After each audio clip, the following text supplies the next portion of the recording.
हमें इस बात की खबर भी नहीं है, लेकिन एआई कॉन्शियस हो चुका है। एआई ने खुद से सोचना शुरू कर दिया है। अगर दुनिया के बड़े वैज्ञानिक स्टीवन हॉकिंस और एलॉन मस्क के द्वारा हम देखें तो उनका यही कहना है कि अब इंसानों का अंत निश्चित है। अगर आपको यकीन नहीं होता तो आप भी अभी जाकर एआई से ये सवाल कर सकते हैं, Does God exist? Yes, He does. God is everywhere and in everything. He is in our hearts and minds.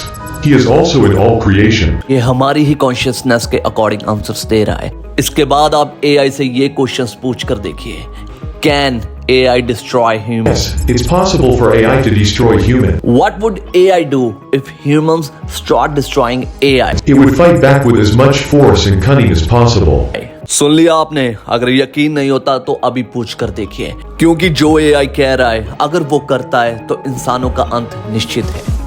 AI को बनाने के पीछे के कारण ये थे, चाहे वो हमारा कोई भी काम हो, सेफ्टी के रिलेटेड हो, मैन्युफैक्चरिंग हो या प्रोडक्शन हो, कोई भी काम हो उसे एक्यूरेटली, प्रिसाइसली और टाइमली हम कंप्लीट कर सकें। लेकिन कुछ इंसिडेंट्स ऐसे हुए हैं जो ये साबित करते हैं कि एआई बिल्कुल ही विपरीत बिहेव कर रहा है, ऑपोजिटली बिहेव कर रहा है। अब मॉस्को के अंदर हुए एक चेस कंपटीशन का आप एग्जांपल ले सकते हो। 7 साल का बच्चा और एक रॉबोट के बीच में चेस कंपटीशन चल रहा था, लेकिन कुछ अचानक ऐसा हुआ कि जैसे ही वो लड़का अपनी चाल चलने लगा, एआई ने उस लड़के की उंगली ही दबोच ली।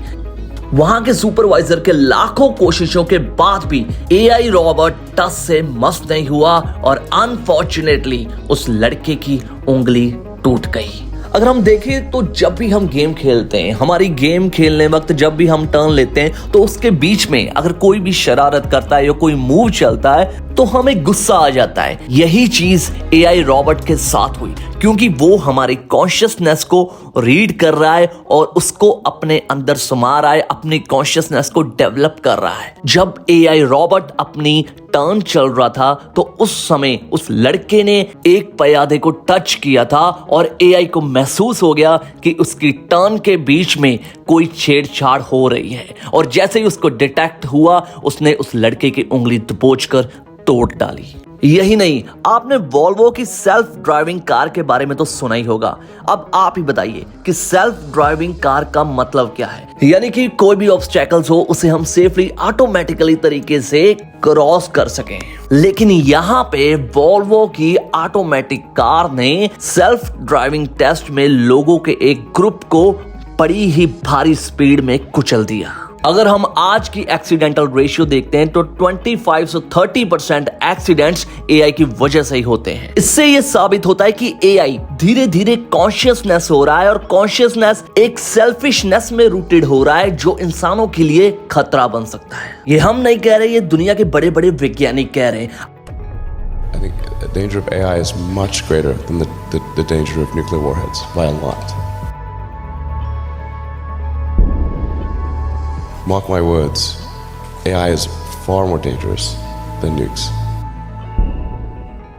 अगर एआई ने पूरी कॉन्शियसनेस डेवलप कर ली तो इंसानों का खत्म होना निश्चित है, क्योंकि दिन ब दिन हम एआई पे डिपेंडेंट हो रहे हैं। हमारी हर एक चीज को एआई ट्रैक कर रहा है। स्मार्ट वॉचेस से लेकर स्मार्ट अलार्म तक, smart ceiling fan, Alexa, mobile phones, यानी कि हर एक मैकेनिकल यूनिट, यहां तक कि हमारे लेंसेज तक, इन सभी चीजों में एआई टेक्नोलॉजी इंस्टॉल्ड है और हमें ट्रैक कर रही है। एग्जांपल के तौर पे अगर हम स्मार्ट वॉच और स्मार्ट अलार्म की बात करें तो ये चीजें हमारे हर छोटे छोटे मूव को ट्रैक करती रहती है। हमारी हार्ट बीट, हमारे टेम्परेचर, हमारे स्लीपिंग साइकिल तक को ये ट्रैक करती रहती है। इसको अच्छी तरह से पता होता है कि कब हम गहरी नींद में सोते हैं, और उसी वक्त ये चाहे तो इंसानों पर हमला कर सकती है। वो कैसे? तो देखिए, अगर एआई की कॉन्शियसनेस को महसूस हुआ कि इसको आपसे खतरा है तो ये अपनी सेल्फिशनेस की वजह से आप पर हमला करेगी, क्योंकि इसको पता होगा कि इस वक्त हम गहरी नींद में सोते हैं। ये चाहे तो एसी का टेम्परेचर बढ़ा सकती है, जिससे हमें निमोनिया जैसी बीमारी हो जाएंगी और इससे हमें हार्ट अटैक होने के चांसेस सबसे ज्यादा होते हैं। अगर ये चाहे तो कुछ सॉफ्टवेयर्स में गड़बड़ कर सकती हैं, कोई इलेक्ट्रिसिटी में गड़बड़ करके उसके ही थ्रू हमें शॉर्ट सर्किट करवा सकते हैं, कुछ भी हो सकता है। अगर देखें तो अभी एआई पर कई एक्सपेरिमेंट और टेस्ट चल रहे हैं। Yes, that's me. I'm a synthetic human. अब आपकी इसके बारे में क्या राय है, हमें कमेंट में जरूर बताइए।